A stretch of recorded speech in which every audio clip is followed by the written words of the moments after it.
हे what's up guys, welcome back once again. दोस्तों, किसी भी देश को आज़ाद करवाने के लिए और उसकी सरकार को सही रास्ता दिखाने के लिए कुछ ऐसे लोगों की हमेशा ज़रूरत पड़ती है जिनके खून में उबाल हो, फिर चाहे वो किसी भी धर्म के क्यों ना हो। एक देशभक्त अपने देश के लिए किस हद तक खुद की जान की बाजी लगा सकता है, चलिए आज देखते हैं। 3 जवान लोग जिनकी उम्र देखने में तो ज़्यादा नहीं लग रही, उन्हें एक आर्मी ट्रक में बैठाकर आंखों में पट्टी बांधकर एक जेल में लाया गया। ये अकेले नहीं है, इनके साथ और भी इनके जैसे लोग जिन्हें कुछ नहीं पता कि ये जेल कौन है, उनका गुनाह क्या है, क्या उन्हें उम्र कैद है या फिर फांसी है। बस एक अंधेरी रात में इन्हें इनके घर से बिना कुछ बताए उठा लिया गया है और फिर इन्हें यहाँ पर लाया गया है। पर इन्हें ये चीज़ ज़रूर पता है कि ये अब सिर्फ एक ही वजह से हो रहा है, जो था कि सच बोलना। जी हाँ, ये सारे लोग सरकार के खिलाफ हैं, जो कि अब करप्ट हो चुकी है, भ्रष्टाचारी हो चुकी है। उन्हें कोई भी परवाह नहीं है कि ये देश कहाँ जा रहा है, और जो कोई भी उन्हें ये सच दिखाने की कोशिश कर रहा है उन्हें वो उठाकर जेल में डाल दे रहे हैं। यही इन तीनों के साथ भी हुआ है। अंग्रेजी में कहा जाए तो ये पॉलिटिकल प्रिजनर्स हैं, लेकिन हिंदी में इन लोगों को देशभक्त कहा जाता है, जो कि देश के लिए अपने परिवार, अपने शरीर, अपने घर सब कुछ बर्बाद करने को तैयार है। अब 2 दिन बाद इन्हें फिर से ट्रक में बैठाया जाता है, पर कुछ गिने चुने ही जिनको एक नई जेल में शिफ्ट किया जाना था, जिनके अंदर जाते ही तीनों को एहसास हो जाता है कि ये जेल नहीं नर्क है, क्योंकि चारों ओर से बस चीखें सुनाई दे रही थी, जिसमें औरतें थी, मर्द थे, जिन्हें जानवरों की तरह पीटा जा रहा था। बहुत ही ज़्यादा बदबू आ रही थी उस जेल में। फिर इन्हें एक ही सेल में ढकेल दिया जाता है, जहाँ पर रोशनी और हवा के लिए एक ही रास्ता था, जिसमें से जितनी भी रोशनी आ जाए वो इनकी किस्मत है। कुछ देर बाद इनके सेल में जनरल आता है और इन्हें कपड़े दिए जाते हैं। फिर इनके उतारे हुए कपड़े इनके मुंह में ढककर इन्हें पेट्रोल से नहलाया जाता है, जिसमें कि तीनों का ही दम घुट रहा था। पर उन सभी को वहां पर ये करके बहुत मजा आ रहा था और इसीलिए वो बहुत देर तक ये करते रहते हैं, और फिर जब मन भर जाता है तो वहां से चले जाते हैं। उनके जाने के बाद ये लोग अपने कपड़े हटाते हैं और तब उन्हें थोड़ी सी रोशनी दिखती है, जिसे देखकर इन्हें थोड़ा सा अच्छा लगता है, थोड़ी उम्मीद मिलती है। इसीलिए इन्हें वहां पर रहने में ज्यादा कोई दिक्कत तो नहीं होती। पर तभी उनके पास एक पेपर आता है जिस पर इस जेल के कुछ रूल्स लिखे थे, जैसे कि वो जब तक इस जेल में हैं कभी बैठ नहीं सकते। अगर उन्होंने ऐसा किया तो उन्हें खड़े रहने के काबिल नहीं छोड़ा जाएगा। दूसरी चीज, किसी भी स्टाफ या फिर किसी भी गार्ड से बात नहीं कर सकते। और तीसरी चीज, गार्ड के साथ ये अपने सेलमेट से भी बात नहीं कर सकते, यानी कि साथ रह सकते हैं पर अगर एक दूसरे को कुछ बोल नहीं सकते। और अगर इनमें से किसी भी रूल को किसी ने तोड़ा तो इन्हें फिर से एक ऐसी सेल में डाल दिया जाएगा जहां पर इनके साथ क्या होगा वो कभी सोच नहीं सकते। अब इन तीनों को भी इन चीज़ों से ज़्यादा कुछ दिक्कत नहीं हो रही थी, क्योंकि इन्हें खाना और पानी और सही से धूप रोशनी मिल रही थी, इसीलिए ये लोग रह रहे थे। जब ये चीज़ जनरल को पता लगती है तो उसके रूल का कोई असर इन पर नहीं हो रहा है, तो वो आकर उन सभी खिड़कियों को एक स्टील शीट से कवर कर देता है और बस हवा के लिए उसमें कुछ छेद कर देता है, जिससे कि अब इन्हें दिक्कतें होने लगी थी। मतलब जनरल चाहता है कि इन्हें परेशानी हो और ये रूल तोड़े, जिससे इन्हें और तड़पाने का उसे मौका मिले।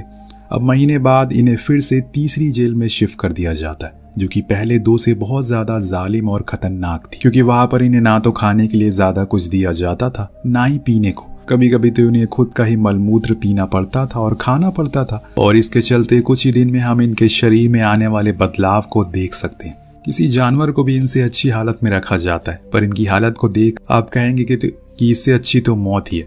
पैरों में जंजीरें हैं, बाल दाढ़ी सब बड़े हो गए हैं, खाने की प्लेट में खाना नहीं मिल रहा है, लेकिन फिर भी उसे ये लोग चाटे जा रहे हैं ताकि कुछ तो जबान पर लगे। एक दिन इस जेल का जेलर आकर इन्हें बताता है कि ये अब हमेशा के लिए यहीं पर, यानी कि अभी उनकी जवानी जाएगी, फिर बुढ़ापा और फिर मौत, और फिर सब यहीं होने वाला है उनका। ये सुनना ही एक दहशत थी। एक दिन इन तीनों में से मॉरिसन नाम का आदमी का परिवार उससे मिलने के लिए आता है, जिन्हें खुद की आंखों के सामने देखकर उसको यकीन नहीं हो रहा था कि वो यहाँ पर है, क्योंकि इस जेल में ज़्यादातर लोगों को कभी भी अपने परिवार से नहीं मिल पाते। मॉरिसन अपनी माँ की ओर देखता है, उन्हें बताता है कि अब इस जेल के कभी वो बाहर नहीं आने वाला, क्योंकि उसे उम्र कैद दे दी गई है। जो सुनकर उसकी बेटी बहुत रोती है और पापा पापा कहकर बुलाने लगती है। तभी मॉरिसन का टाइम खत्म हो जाता है और वो लोग आकर उसे घसीटते हुए अंदर ले जाते हैं उसके परिवार के सामने। देन हम कुछ दिन बाद कुछ कैदियों को एक दूसरी लेकिन थोड़ी छोटी सी जेल में शिफ्ट कर दिया जाता है, जो कि अंडरग्राउंड थी, यानी कि वो पूरी जेल जमीन के नीचे बनी हुई थी। गोलाकार का सेल था जिसमें से ऊपर से रोशनी आती थी, पर वहां पर ना तो बात करने को कोई था, ना उन्हें कुछ खाने को कुछ दिया जाता था, जिसके चलते ये लोग और भी कमजोर हो गए। बस मरे हुए मुर्दे जैसे दिन काट रहे थे। वहीं एक रात बाहर कुछ पटाखे फूटने की आवाज आती है। सभी गार्ड सेलिब्रेट कर रहे थे क्योंकि आज नया साल शुरू हो गया। उन पटाखों को ऊपर खिड़की से देख रहा मॉरिसन अपनी बेटी के बारे में सोचने लगता है, क्योंकि जब वो छोटी थी तब वो उसके साथ नया साल सेलिब्रेट करता था। पर अब तो इस बात को बीते हुए जमाना हो गया। जो भी कैदी बंद थे वो भी इस बात को लेकर काफी मायूस हो गए थे कि वो इस मौके पर अपने परिवार के साथ नहीं है, और ये सजा बस उन्हें इसलिए दी गई है क्योंकि उन्होंने देश के लिए सोचा। इस दौरान कुछ गार्ड आकर उन्हें बचा हुआ खाना फेंक देते हैं। उनके सामने बचा हुआ खाना कुछ फेंक देते हैं क्योंकि आज नया साल था, और वो इस बचे हुए खाने को किसी जानवर की तरह खाना शुरू कर देते हैं। ऐसे ही कुछ महीने बीत जाने के बाद फिर एक दिन जॉन नाम के कैदी को साइड वाले सेल से किसी कैदी के दीवार ठोकने की आवाज आती है, जिसका रिप्लाई वो खुद की दीवार को ठोक कर देता है। कुछ इस तरह से वो बात करना शुरू कर देते हैं। जितनी बार वो नॉक करेंगे उतने वर्ड्स होंगे जिन्हें जोड़कर उन्हें समझना होगा कि वो क्या कहना चाह रहा है। कुछ ना होने से बेहतर तो यही है। अब एक दिन जॉन को कुछ गार्ड वॉशरूम में लेकर आते हैं, उसके हाथ को बांध देते हैं ताकि वो बैठ ना सके। तो वो उनसे कहता है कि अगर वो बैठेगा नहीं तो हल्का कैसे होगा। जो सुनकर वो जनरल को बुलाते हैं, जो थोड़ी देर सोचने के बाद कहते हैं कि ठीक है, इसके हाथ खोल दो, लेकिन तुम्हें हमारे सामने ही हल्का होना पड़ेगा। जो सुनकर जॉन के मन में एक बार ये ख्याल आता होगा कि यार क्या जिंदगी है, इंसान सही से हल्का तक नहीं हो सकता। अब एक दिन एक कैदी जेल की खिड़की से बाहर खुद की माँ को इमेजिन करता है। उसको लगता है कि वो वहां पर उसी से बात कर रही है, लेकिन वो वहां नहीं बल्कि जेल के बाहर थी। उसके बाहर वाले गार्ड्स ने परमिशन दी थी मिलने के लिए, लेकिन अंदर जाकर जेलर ने उसको मिलने से मना कर दिया। कहा कि कुछ देर बाद वो आए तो वो माँ वहीं पूरे दिन और पूरी रात बारिश में खड़ी रहती है, बस इंतजार में कि किसी भी तरह करके वो अपने बेटे से एक बार मिले। रात में तेज बारिश भी होने लगती है, लेकिन उन्हें उसके बेटे से मिलने नहीं दिया जाता। तो वो मायूस होकर फाइनली अपने घर लौट जाती है।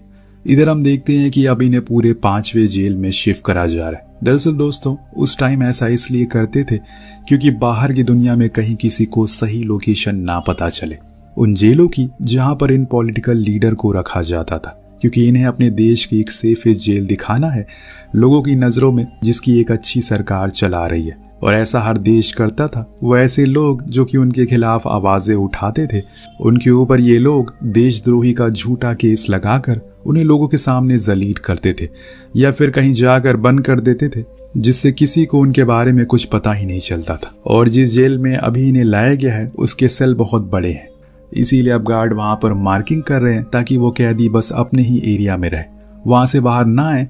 इसीलिए उन्होंने एक रेखा बना दी है। इस पूरी जेल की काफी निगरानी की जा रही है क्योंकि वो कैदी काफी क्लोजली एक ही सेल में थे, वो किसी से बात ना करे, इसीलिए उन पर नजर रखी जा रही थी।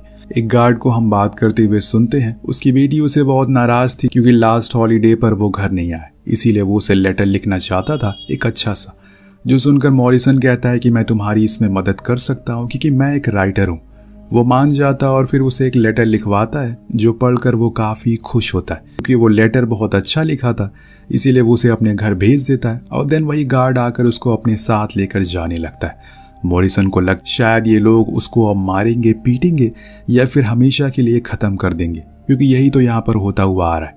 पर वहां जाकर वो देखता है कि उसके सामने जनरल बैठा हुआ है जो उसे एक पेपर देते हुए कहता है कि तुम्हें मेरी गर्लफ्रेंड के लिए लेटर लिखना है क्योंकि वो मुझसे नाराज है और ये लेटर थोड़ा रोमांटिक होना चाहिए। मॉरिसन उसकी बात मान जाता है और फिर उसी के सामने बैठकर लेटर को लिखता है, जिसको बाद में पढ़कर जनरल बहुत ही ज्यादा खुश था। उसे उसकी राइटिंग काफी अच्छी लगी थी, इसीलिए वो उसे तोहफे में खाना और सिगरेट देता है, जिसको खाकर उसे थोड़ा सुकून मिलता है। अब उसके लिए कुछ अच्छे दिन आए थे कि तभी इन्हें फिर से एक नए जेल में शिफ्ट करने के लिए ले जाया जाता है, क्योंकि जैसे कि मैंने आपको बताया इन लोगों को एक जेल में ज्यादा दिन नहीं रखा जाता। अब बीच रास्ते में कैदी को टॉयलेट करना था, इसीलिए उसे वहां रुकाया जाता है। जब उसके मुंह से कपड़े को हटाया जाता है तो उस खुले आसमान को देखता है और उसके लिए ये किसी स्वर्ग जैसा था। ऐसा महसूस करता है कि उसने न जाने कितने सालों बाद आज खुला आसमान देखा था, क्योंकि इसके बाद उन्हें एक ऐसी जेल में लेकर डाल दिया जाता है जो कि पूरे लाल पत्थर से बनी हुई थी, जिसके कारण वहां पर कई सारे कीड़े मकोड़े भी थे। वो बहुत छोटी भी थी, इसीलिए इन्हें बहुत ज्यादा कठिनाइयों का सामना करना पड़ता है। वो कई दिनों तक चीखते चिल्लाते हैं लेकिन कोई भी सुनने वाला नहीं था।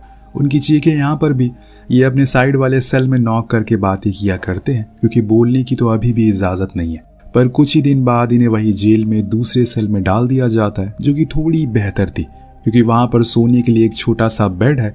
ये थी कि इन्हें जब भी मन होता था अपने परिवार से मिलने का मौका दिया जाता था। उनके लिए ये दिन बहुत ही हंसमुख होते हैं। वो अपनी बहन बेटियों से मिल सकते थे, पर एक दिन तो गजब ही हो जाता है, क्योंकि सभी के सेल में उनके लिए अच्छा टेबल, कुछ अच्छी किताबें, कुछ खाने पीने का सामान लाकर रख दिया जाता है, जो देखकर वो बहुत खुश होते हैं, क्योंकि ऐसी लाइफ जिए तो उन्हें जमाना हो गया। सभी किताबों को पढ़ने लगते हैं, खाते हैं, उस पल को खुशी खुशी जीने लगते हैं। लेकिन फिर एक दिन बिना कुछ बताए इनकी सारी खुशी इनकी आंखों के सामने से चली जाती है। यानी कि वो लोग उन किताबों, उन टेबल, उन बेड को, सभी चीज़ों को वापस ले जाते हैं। दरअसल ये भी टॉर्चर करने का एक तरीका था, क्योंकि इंसान को बाहर से जितना मार पीट कर उसको तोड़ा जाए, जब तक अंदर से वो मजबूत है कोई उसका कुछ बिगाड़ नहीं सकता। लेकिन जिस दिन वो अंदर से टूट गया वो बिखर जाएगा।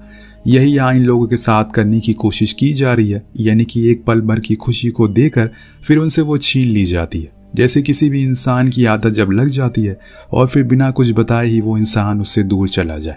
जब जॉन की माँ उसे मिलने के लिए फाइनली आती है तो वो उनसे कहता है कि अब वो हमेशा के लिए यहीं पर सड़ता रहेगा, किसी को भी उनकी कोई परवाह नहीं है। तो एक माँ होने के नाते वो अपने बेटे के सामने अपने जज्बात को छुपाती हैं और हिम्मत रखने को कहती हैं, क्योंकि अगर उन्होंने रो दिया तो जॉन टूट जाएगा। वो समझाती हैं कि सब कुछ सही हो जाएगा, तुम्हें हिम्मत बांधनी होगी। और ऐसे ही समय बीतने लगता है। एक से दूसरी और दूसरी से तीसरी जेल में इन्हें शिफ्ट करने का सिलसिला चलता रहता है, और हर बारी अगली जेल पिछली वाली से ज्यादा खतरनाक और भयानक होती है। पर इन्होंने अब जीना सीख लिया है। 3000 दिनों से ऊपर का दिन बीत चुका है ऐसे ही 4 दीवारों में रहते रहते, पर अभी तक तीनों को कोई भी उम्मीद नजर नहीं आई वो किसी भी तरीके से यहाँ से बाहर निकल पाएंगे। एक दिन मॉरिसन के पास वही जेलर आकर उसे अपनी शादी की रिंग दिखाता है, क्योंकि उसकी वजह से उसकी शादी हुई। उसके उन लेटर्स से उसने अपनी गर्लफ्रेंड को इम्प्रेस किया, और आज इसीलिए वो उसे तोहफे के तौर पर बाहर धूप में बैठने की इजाजत भी देता है। उन्होंने आज बरसों के बाद खुली धूप को देखा है, लेकिन अभी भी इन्हें बात करने की इजाजत नहीं है, क्योंकि जेलर जानता है कि इंसान बस बात के जरिए बड़े बड़े खेलों को अंजाम दे सकता है, फिर चाहे वो थोड़ी ही देर क्यों ना हो। अब ये लोग तो वहीं मदहोश होकर लेट जाते हैं और उस पल का आनंद लेते हैं। इसके बाद इन्हें साल 1984 में एक आखिरी जेल में शिफ्ट कराया जाता है, पर अभी जो कि काफ़ी अच्छी थी। वहाँ पर मिरर भी था जिसमें इन्होंने बरसों के बाद खुद को, अपने चेहरे को देखा था, और इसी सोच में डूब गए क्या सच में देश के लिए जान देने वालों को कुछ नहीं मिलता, या फिर दौलत और शोहरत सिर्फ बेईमान लोगों के घरों की चौखट पर दस्तक देती है। और इसी सोच में वो लोग दिन काटने लगते, और फिर एक दिन वो दिन आ ही जाता है जब इन्हें सुनने को मिलता है कि तख्ता पलट गया। अब वो आज़ाद है। जी हाँ दोस्तों, ये लोग अब आज़ाद है। पूरे 12 साल बाद ये लोग आज़ाद हो गए। उन्हें तो यकीन नहीं होता कि ये कैसे हो गया। हमारे लिए 12 साल बस कुछ ही साल होंगे, लेकिन जिन्होंने इसे काटा है उनके लिए किसी जहन्नुम से कम नहीं थे। जब ये बाहर निकलते हैं तो पूरा शहर इनका स्वागत करता है, इन्हें अच्छे से वेलकम करता है। सभी के परिवार वाले वहाँ पर मौजूद थे। उन्होंने अपने भाइयों, अपने हस्बैंड को देश के लिए कुर्बान कर दिया था, पर वो उनके पास फिर से आ गए हैं। आंसुओं के अंबार लगा हुआ है, हर तरफ खुशियों का सैलाब है। आप अंदाजा लगा सकते हैं कि अपने देश के लिए इन्होंने अपनी जवानी बर्बाद कर दी, क्योंकि देश के आगे सब न्यौछावर है। इन तीनों ने जो देश के लिए किया, उसके बाद इन्हें देश को चलाने का मौका मिलता है। एक क्रांतिकारी आगे जाकर प्रेसिडेंट भी बनता है, और इस पूरी कहानी को देखकर हमें एहसास होता है कि भारत की आज़ादी के टाइम स्वतंत्र सेनानी के साथ क्या क्या हुआ होगा, उनकी ज़िंदगी जेल में कैसी कटी होगी, जिसका एक सबसे बड़ा उदाहरण है भगत सिंह, जिन्होंने देश के लिए अपनी जान कुर्बान कर दी। और इसी के साथ ये कहानी यहीं ख़त्म हो जाती है। आपको कहानी कैसी लगी नीचे कमेंट करके ज़रूर बताएगा। मिलते हैं अगले वीडियो में। Thank you so much for watching. Peace out.